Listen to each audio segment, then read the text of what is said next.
നമസ്കാരം. മലയാളി വാർത്ത ഇൻസൈഡിലേക്ക് സ്വാഗതം. പോപ്പുലർ ഫ്രണ്ടിൻ്റെ അതേ വഴിയിലൂടെയാണ് ഇപ്പോൾ SDPIയും കേന്ദ്ര അന്വേഷണ ഏജൻസികൾ വളഞ്ഞിരിക്കുന്നത്. മാർച്ച് 3-ാം തീയതി SDPIയുടെ ദേശീയ പ്രസിഡന്റ് MK ഫൈസിയെ അറസ്റ്റ് ചെയ്തുകൊണ്ടായിരുന്നു കേന്ദ്ര അന്വേഷണ ഏജൻസികളുടെ തുടക്കം. പിന്നീട് മാർച്ച് 6-ാം തീയതി ഇന്ത്യയുടെ പല ഭാഗങ്ങളിൽ അതിശക്തമായ റെയ്ഡുകൾ സംഘടിപ്പിച്ചു. തുടർ പരിശോധനകളും റെയ്ഡുകളുമൊക്കെ ഇന്ത്യയുടെ പല ഭാഗങ്ങളിലും പിന്നീടും സംഭവിച്ചു. ഏറ്റവും ഒടുവിൽ ഇന്നലെ ഇന്ത്യയിൽ 7 ഇടങ്ങളിലാണ് അതിശക്തമായ റെയ്ഡുകൾ എൻഫോഴ്സ്മെൻറ്റ് ഡയറക്ടറേറ്റ് സംഘടിപ്പിച്ചത്. SDPI ഓഫീസുകൾ മാത്രമല്ല, SDPIയുടെ ചില പ്രവർത്തകരെയും എൻഫോഴ്സ്മെൻറ്റ് ഡയറക്ടറേറ്റ് ഇന്നലെ വട്ടമിട്ടു. ഒരു SDPI നേതാവിനെ ഇന്നലെ തമിഴ്നാട്ടിലെ മേട്ടുപ്പാളയത്തിൽ നിന്ന് എൻഫോഴ്സ്മെൻറ്റ് ഡയറക്ടറേറ്റ് അറസ്റ്റ് ചെയ്തു. അറസ്റ്റിന് തൊട്ടു മുൻപ് ഇയാളുടെ വസതിക്ക് മുൻപിൽ SDPIയുടെ പ്രവർത്തകർ തടിച്ചുകൂടിയിരുന്നു. ശക്തമായ മുദ്രാവാക്യം മുഴക്കി. അതൊന്നും വകവയ്ക്കാതെ കേന്ദ്ര അന്വേഷണ ഏജൻസികൾ SDPI നേതാവിനെയും തൂക്കി നേരെ ഡൽഹിയിലേക്ക്. ഡൽഹിയിൽ നിന്നെത്തിയ പ്രത്യേക സംഘമാണ് കേരളത്തിലടക്കം പരിശോധനകൾ സംഘടിപ്പിച്ചത്. കേരളത്തിലെ പാലക്കാടും കോട്ടയത്തുമൊക്കെ SDPI കേന്ദ്രങ്ങളിൽ ശക്തമായ റെയ്ഡ് നടന്നു. ഈരാറ്റുപേട്ടയടക്കം പല പ്രദേശങ്ങളും ഇപ്പോൾ കേന്ദ്ര അന്വേഷണ ഏജൻസികളുടെ നിരീക്ഷണത്തിലാണ്. പാലക്കാട് ഒറ്റപ്പാലത്ത് പ്രവാസി വ്യവസായിയുടെ ആഡംബര ഭവനത്തിലാണ് എൻഫോഴ്സ്മെൻറ്റ് ഡയറക്ടറേറ്റ് റെയ്ഡ് സംഘടിപ്പിച്ചത്. MK ഫൈസിയെ ചോദ്യം ചെയ്തപ്പോൾ SDPIയുടെ പണം വരുന്ന വഴികളെക്കുറിച്ച് എൻഫോഴ്സ്മെൻറ്റ് ഡയറക്ടറേറ്റിന് കൃത്യമായ ബോധ്യം വന്നു. അതിൻ്റെ അടിസ്ഥാനത്തിലാണ് ഇപ്പോൾ നടക്കുന്ന തുടർ റെയ്ഡുകൾ. രാജ്യമെമ്പാടുമുള്ള SDPI കേന്ദ്രങ്ങളിൽ ഇന്നലെ പെട്ടെന്ന് എൻഫോഴ്സ്മെൻറ്റ് ഡയറക്ടറേറ്റ് മിന്നൽ റെയ്ഡ് നടത്തിയത് വീണ്ടും SDPI കേന്ദ്രങ്ങളെ അമ്പരപ്പിച്ചിരിക്കുകയാണ്. SDPI എന്ന സംഘടനയെ പൂർണ്ണമായി നിരോധിക്കാനുള്ള സാധ്യതയാണ് മുന്നിൽ നിൽക്കുന്നത്. SDPIയുടെയും പോപ്പുലർ ഫ്രണ്ട് ഓഫ് ഇന്ത്യയുടെയും ഫണ്ട് വരുന്ന വഴികൾ തന്നെയാണ് എൻഫോഴ്സ്മെൻറ്റ് ഡയറക്ടറേറ്റ് നോട്ടമിടുന്നത്. ഇന്നലെ നടന്ന റെയ്ഡിൽ ചില സുപ്രധാന രേഖകൾ പിടിച്ചെടുത്തുവെന്ന് എൻഫോഴ്സ്മെൻറ്റ് ഡയറക്ടറേറ്റിൽ നിന്നുള്ള സൂചനകൾ. ഇതിനെ തുടർന്ന് NIA ഈ കേസ് ഏറ്റെടുക്കാനുള്ള സാധ്യതയാണ് മുന്നിൽ. NIA കൂടി കളത്തിലെത്തുന്നതോടെ SDPIക്കെതിരെയുള്ള നീക്കങ്ങൾ ഏറ്റവും ശക്തമായ തലത്തിലെത്തും.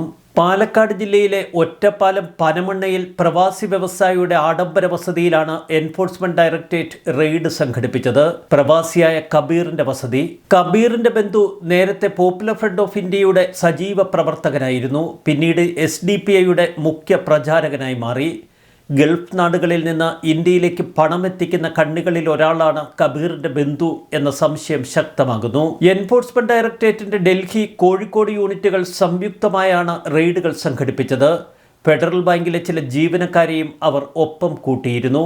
കോട്ടയത്ത് വാഴൂർ ചാമമ്പതാൽ SBT ജംഗ്ഷനിൽ SDPI നേതാവ് നിഷാദ് നടക്കേമുറിയിലിൻ്റെ വീട്ടിലാണ് പരിശോധനകൾ നടന്നത്. ഇന്നലെ രാവിലെ 9:30 മണിയോടെ ചാമമ്പതാലിലുള്ള നിഷാദിന്റെ വസതിയിൽ എൻഫോഴ്സ്മെൻറ്റ് ഡയറക്ടറേറ്റ് സംഘമെത്തി. രാത്രി വൈകുവോളം റെയ്ഡുകൾ തുടർന്നു. ചില രേഖകൾ അവിടെ നിന്ന് പിടിച്ചെടുത്തുവെന്നാണ് ഇപ്പോൾ സൂചനകൾ. SDPI നേതാവായ നിഷാദ് നേരത്തെ നിരോധിത സംഘടനയായ പോപ്പുലർ ഫ്രണ്ട് ഓഫ് ഇന്ത്യയിൽ പ്രവർത്തിച്ചിരുന്നു. പോപ്പുലർ ഫ്രണ്ട് നിരോധിച്ചതിന് പിന്നാലെ നിഷാദിൻ്റെ പ്രവർത്തനം SDPIയിലേക്ക് കേന്ദ്രീകരിച്ചു.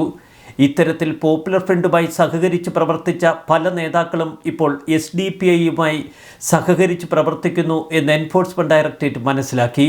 ഈ വിവരങ്ങളാണ് ഇപ്പോൾ NIAക്ക് കൈമാറുന്നത്. പോപ്പുലർ ഫ്രണ്ട് ഓഫ് ഇന്ത്യ വിദേശങ്ങളിൽ, പ്രത്യേകിച്ച് ഗൾഫ് നാടുകളിൽ വലിയ തോതിൽ പണപ്പിരിവ് നടത്തിയിരുന്നു. പോപ്പുലർ ഫ്രണ്ട് ഓഫ് ഇന്ത്യക്ക് ധനസഹായം നൽകിയ ഏകദേശം 10,000-ഓളം ആളുകൾ ഇപ്പോഴും NIAയുടെ നിരീക്ഷണത്തിലാണ്. അവർ ഇന്ത്യയിലേക്ക് വന്നാൽ അവരെ പിടികൂടാനും ചോദ്യം ചെയ്യാനുമുള്ള സാധ്യതകൾ മുന്നിലുണ്ട്. നേരത്തെ പോപ്പുലർ ഫ്രണ്ട് ഓഫ് ഇന്ത്യക്ക് കൈമാറിയിരുന്ന ഫണ്ടുകൾ ഇപ്പോൾ SDPIയിലേക്ക് വഴിതിരിച്ചു വിടുന്നു എന്നതാണ് എൻഫോഴ്സ്മെൻറ്റ് ഡയറക്ടറേറ്റിൻ്റെ കണ്ടെത്തൽ. ഇത് ഹവാല കള്ളപ്പണ ഇടപാടാണ്. ഇത്തരത്തിൽ ശക്തമായ പരിശോധനകൾ നടത്തി അനധികൃത ഹവാല ഇടപാടുകളും കള്ളപ്പണ ഇടപാടുകളും തടയേണ്ടതുണ്ട്. ഗൾഫ് നാടുകളിൽ നിന്ന് SDPIയുടെ പേരിൽ പണം പിരിക്കുന്നതിനെ കുറിച്ചുള്ള നിരവധി വിവരങ്ങൾ നേരത്തെ തന്നെ കേന്ദ്ര അന്വേഷണ ഏജൻസികൾ ശേഖരിച്ചിരുന്നു. ഗൾഫ് രാജ്യങ്ങളിൽ വ്യത്യസ്ത പേരുകളിലാണ് ഈ ധനസമാഹരണം നടത്തുന്നത്. ഹവാല വഴിയും മറ്റു മാർഗങ്ങളിലൂടെയും പണ കൈമാറ്റം പിന്നീട് അവർ നടത്തുന്നു. Indian fraternity forum, Indian social forum എന്നീ പേരുകളിലാണ് മുഖ്യമായി ഗൾഫ് നാടുകളിൽ സംഘടനകൾ പണം പിരിച്ചത്. ഈ സംഘടനകൾ വഴി പണം കൈമാറിയ പ്രവാസികളെയും ഇപ്പോൾ നോട്ടമിട്ടിരിക്കുകയാണ് കേന്ദ്ര അന്വേഷണ ഏജൻസികൾ. റമദാൻ കളക്ഷൻ എന്ന പേരിൽ ഗൾഫ് നാടുകളിൽ നടത്തിയ ധനശേഖരണമാണ് ഏറ്റവും ഒടുവിൽ എൻഫോഴ്സ്മെന്റ് ഡയറക്ടറേറ്റിന്റെ ശ്രദ്ധയിൽപ്പെട്ടത്. ഇതോടെ ശക്തമായ നീക്കങ്ങൾക്ക് അവർ തുടക്കമിട്ടു. ഈ പണം ദേശവിരുദ്ധ പ്രവർത്തനങ്ങൾക്ക് ചെലവഴിക്കുന്നു എന്ന കണ്ടെത്തലാണ് കേന്ദ്ര അന്വേഷണ ഏജൻസികളുടെ ഭാഗത്തു നിന്ന് ഇപ്പോൾ ഉണ്ടായിരിക്കുന്നത്. മാർച്ച് 6-ാം തീയതി രാജ്യത്തെ 12 SDPI കേന്ദ്രങ്ങളിലായിരുന്നു എൻഫോഴ്സ്മെന്റ് ഡയറക്ടറേറ്റ് റെയ്ഡുകൾ സംഘടിപ്പിച്ചത്.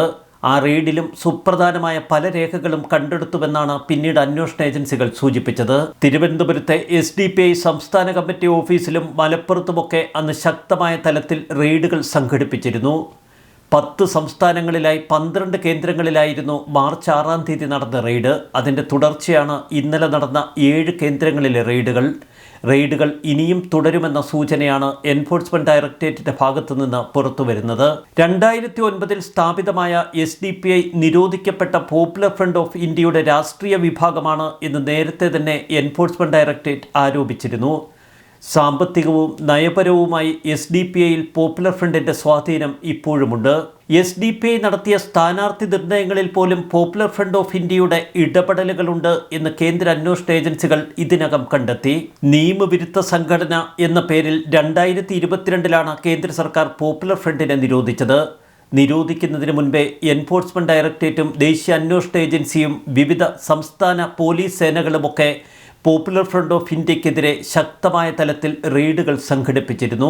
പോപ്പുലർ ഫ്രണ്ടിൻ്റെ ഓഫീസുകളിലും അതിലെ നേതാക്കളുടെ വസതികളിലുമൊക്കെ റെയ്ഡുകൾ സംഘടിപ്പിക്കുന്നതിന് മുൻപ് NIAയുടെ ഉന്നത ഉദ്യോഗസ്ഥർ മാസങ്ങൾക്ക് മുൻപേ കേരളം ഉൾപ്പെടെയുള്ള പല സംസ്ഥാനങ്ങളിലും നിലയുറപ്പിച്ചിരുന്നു.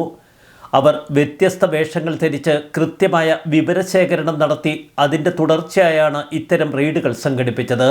സമാനമായ തലത്തിൽ ഇപ്പോൾ SDPIക്കെതിരെയും കൃത്യമായ കരുക്കളാണ് കേന്ദ്ര അന്വേഷണ ഏജൻസികൾ നീക്കുന്നത്. ഇന്നലെ രാത്രി മേട്ടുപ്പാളയത്ത് വെച്ച് SDPI അംഗമായ 28-കാരൻ വാഹിദുർ റഹ്മാനെ എൻഫോഴ്സ്മെന്റ് ഡയറക്ടറേറ്റ് അറസ്റ്റ് ചെയ്തിരുന്നു. ഇയാളെ പിന്നീട് ഡൽഹിയിലേക്ക് കൊണ്ടുപോയി. ഉച്ചയ്ക്ക് 12:15 റഹ്മാന്റെ വീട്ടിൽ റെയ്ഡുകൾ ആരംഭിച്ചത്. എന്നാൽ വൈകുന്നേരം 6:30 മണിയായതോടെ ഇയാളുടെ അറസ്റ്റ് രേഖപ്പെടുത്തുകയും തുടർന്ന് ഡൽഹിയിലേക്ക് ഇയാളെ കൊണ്ടുപോവുകയും ചെയ്തു. 2022 ഒരു കെട്ടിടത്തിന് നേർക്ക് പെട്രോൾ ബോംബ് എറിഞ്ഞ കേസിലെ പ്രതിയാണ് റഹ്മാൻ. മേട്ടുപ്പാളയം, കോയമ്പത്തൂർ, ആർക്കോട്ട്, തമിഴ്നാട്ടിലെ വെല്ലൂർ, രാജസ്ഥാനിലെ ഭിൽവാര, കോട്ട, പശ്ചിമ ബംഗാളിലെ കൊൽക്കത്ത, കേരളത്തിലെ കോട്ടയം, പാലക്കാട് എന്നിവിടങ്ങളിലാണ് ഇന്നലെ റെയ്ഡ് സംഘടിപ്പിച്ചത്. നേരത്തെ MK ഫൈസിയെ അറസ്റ്റ് ചെയ്യുകയും തുടർന്ന് അനധികൃത പണമിടപാടും ഗൂഢാലോചനയും ഒക്കെ പുറത്തു കൊണ്ടുവരാൻ ഇയാളെ ചോദ്യം ചെയ്യുകയും ചെയ്തുവെന്ന് എൻഫോഴ്സ്മെന്റ് ഡയറക്ടറേറ്റ് പറയുന്നു. അതിൻ്റെ അടിസ്ഥാനത്തിലാണ് തുടർ റെയ്ഡുകൾ സംഘടിപ്പിച്ചത്.